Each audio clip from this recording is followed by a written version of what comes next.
Hola a todos. En este vídeo vamos a estudiar la ley de Gauss del campo magnético. En un vídeo anterior estudiábamos el flujo del campo magnético. Decíamos que el flujo del campo magnético se define de esta manera, donde el punto indica que es un producto escalar, B es el campo magnético y S es la superficie. Lo que nos interesa ahora ver es qué ocurre cuando calculamos el flujo magnético. Este es el flujo magnético en una superficie cerrada, como por ejemplo en la superficie de una esfera o en la superficie de un cubo. Lo interesante es, permitidme que dibuje un cubo. Esto es una superficie cerrada, no es un objeto físico, es solo una parte del espacio. Tenéis que, más o menos, este es un cubo. Y ahora ocurre una cosa muy interesante. Cuando tenemos el campo magnético, que voy a hacer de color azul,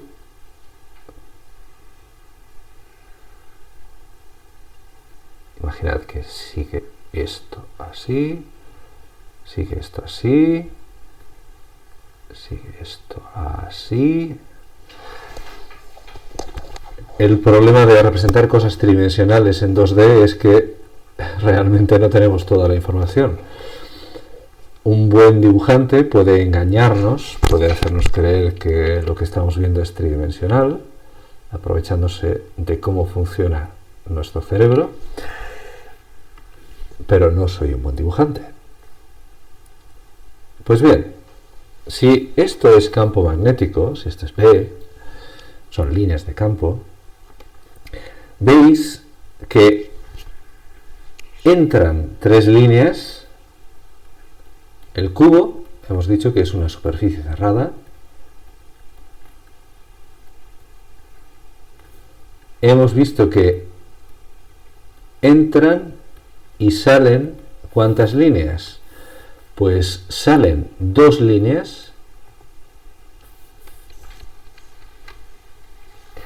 y, perdón, tres líneas. Tres líneas y entran tres líneas. Eso implica que el flujo total es cero, porque unas líneas que entran se cancelan con otras. La pregunta es, ¿ocurre siempre que tenemos un flujo? La respuesta sabemos que es no en el caso del campo gravitatorio. Imaginad que tenemos una masa, imaginad que tenemos una esfera. Esfera que no es un objeto, ¿de acuerdo? Es simplemente una esfera imaginaria. Si nosotros estudiamos el campo, tenéis que pensar que aquí es tridimensional, eso es G, eso es una masa, el campo hace así, y fijaos lo que ocurre.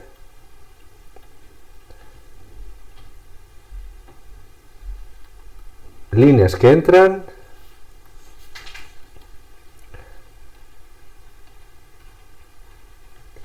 tenemos 1, 2, 3, 4, 5, 6, 7, en total 8 líneas. Líneas que salen,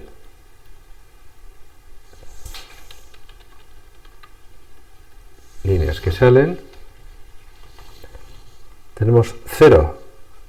El flujo es 8, que es distinto de 0. Esto ocurre también con el campo eléctrico. Es decir, el campo gravitatorio a través de una superficie cerrada, de hecho, es proporcional a la masa que hay dentro.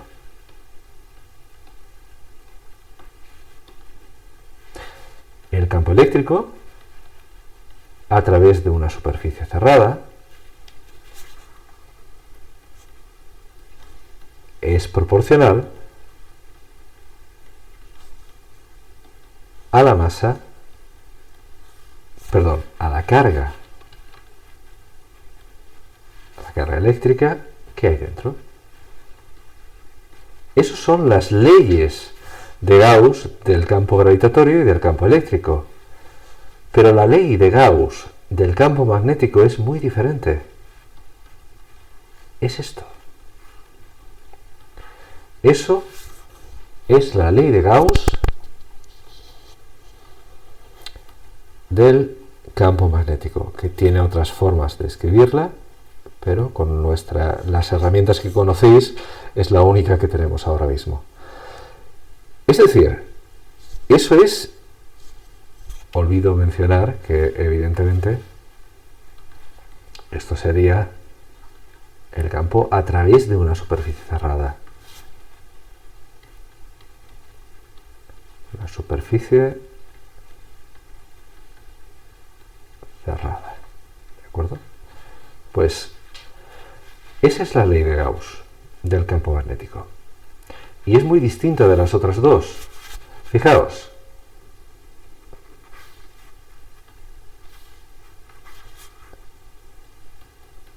Eléctrico, gravitatorio y magnético, que sabéis que son phi sub g, phi sub e y phi sub p. Pues, ¿qué aparece a un lado? Aparece el flujo.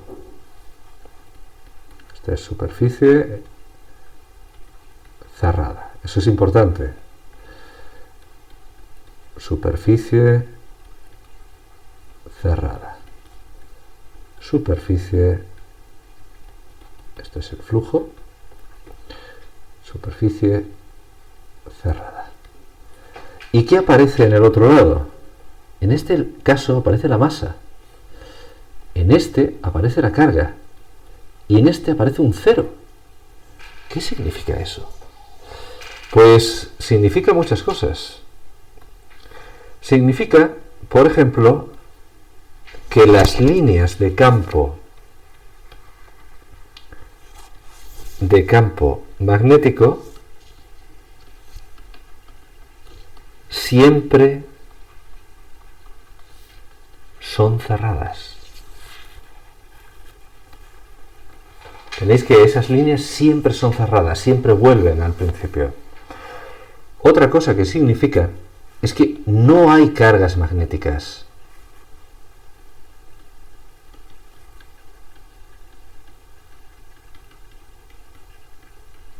Es decir, tenemos una propiedad de la materia que es la carga eléctrica, que es lo que crea el campo eléctrico.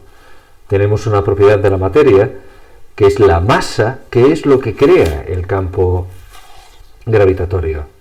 Pero, ¿qué es lo que crea entonces el campo magnético? Estamos diciendo que no hay cargas magnéticas. Y de hecho, se puede comprobar. Fijaos, cuando cogemos un imán con su polo norte y su polo sur, y lo rompemos por la mitad, uno podría pensar que obtenemos un polo norte y un polo sur. Esto es un dipolo y estos son dos monopolos. Pero lo que demuestra la experiencia es que esto no es lo que ocurre. Lo que ocurre es que el primer trozo se convierte en un imán con su polo norte y su polo sur. Y el segundo trozo en otro imán con su polo norte y su polo sur. Es decir, dos dipolos. De hecho, un modo de decir que, de expresar de manera alternativa la ley de Gauss del campo magnético, es decir que no existen los monopolos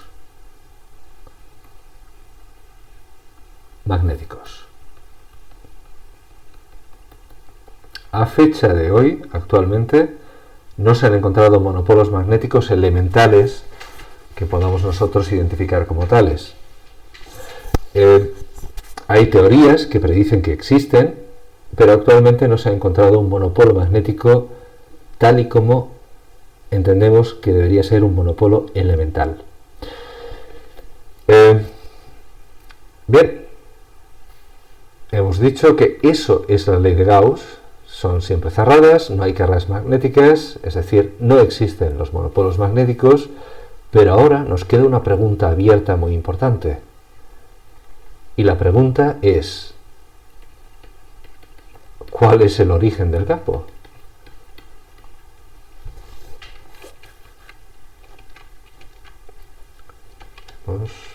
¿Cuál es el origen del campo magnético?